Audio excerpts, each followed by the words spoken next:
Today's episode is brought to you by Modern Grower.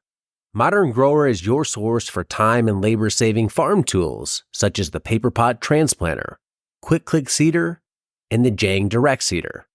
Turn laborsome tasks into free time with tools by Modern Grower. I think it's really well thought out. It cycles through nicely. If you don't mind my asking, how old are you now? I'm 32. Okay, 32. Mm-hmm. 32, this feels good.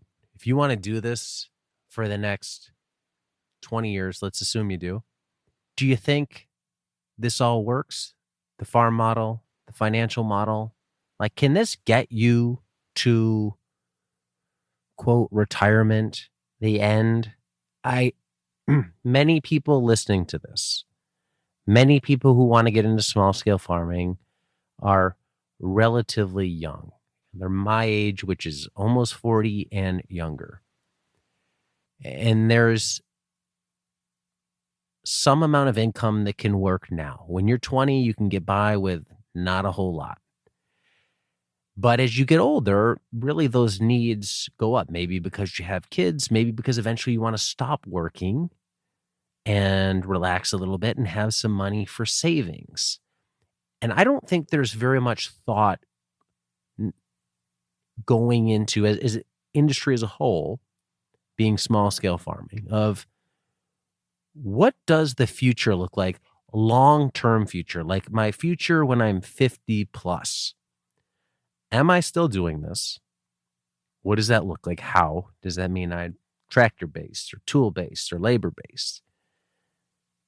And what does the financial picture look like in the long term?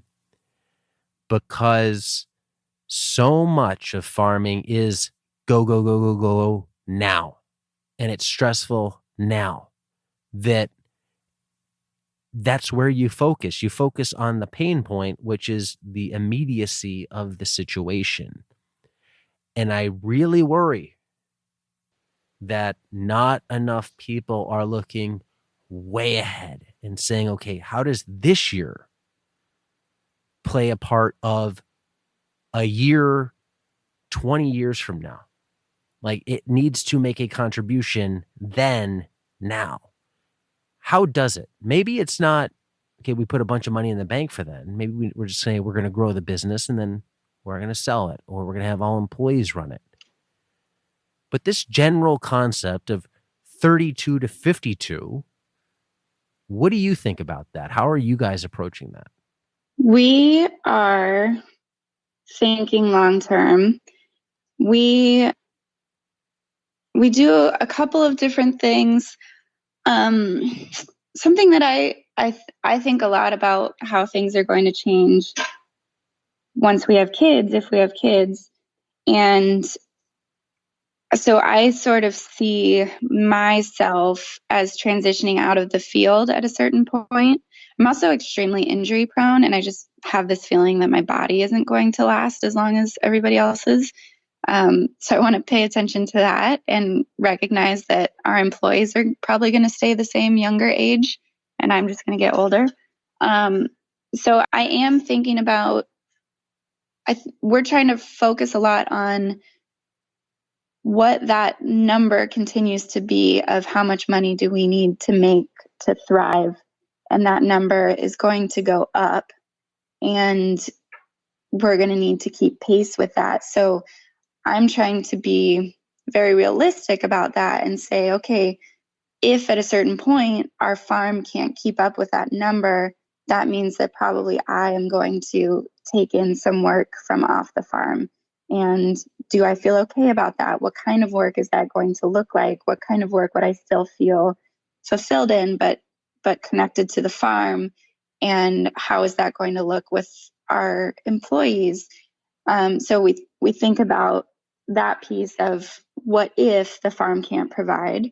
We also, every young person who comes to visit our farm, I tell them to read this book called The Broke Millennial, which is, it's a fun book, written with a lot of like literally and a lot of millennial jargon, but it's the point of the book is very serious matter, where she lays out the difference between starting to save for your retirement when you're in your 20s versus when you're in your 40s. And that really shook me when I first started reading it, because I was like, oh shoot, we're in our 30s and we just opened our first Roth IRAs, and that means that we've lost a lot of earning potential in a retirement account. And so I'm really encouraging people to start saving for retirement, no matter what age they are and no matter how much it is that they're able to put into those accounts. And I'm also hearing that there's this traditional thought of, as a farm, we're putting in money into the equity of our land, the equity of our equipment and our buildings. But I look at our farm and I'm not sure what the resaleability of it is.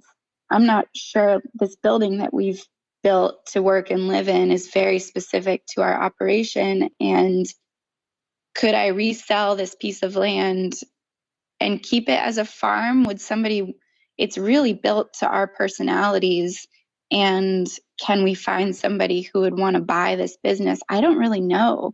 And so I'm hesitant to put my retirement on this hope that I can sell my assets.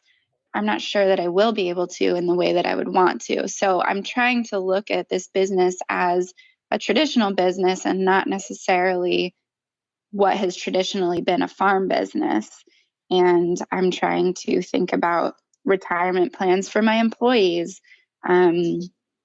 Just really thinking a lot about that. Yeah, I would argue that the equity in a small business, be it farming or not, is well, there's obviously some, by definition, in the sale of the assets at the end of the day, which are probably going to be more than when you started. But the equity is in the brand of the business. So the equity in your farm, I see it as part would be, hey, we don't sell the farm. We just don't work as much on the farm, and we have other people run it and we manage it, and we just take a share of the profits because this is what took us 40 years to build. Like, that's how I see a small farm business, as a part. I agree with you. Not all, a part of a retirement plan is we step aside and we don't do the work. We just own. Yeah. Farm Small, Farm Smart Daily is part of the Modern Grower Podcast Network. Check out some of our other shows like Carrot Cash Flow, the Growing Microgreens Podcast, and Farm Small, Farm Smart. Learn more about the shows using the link below.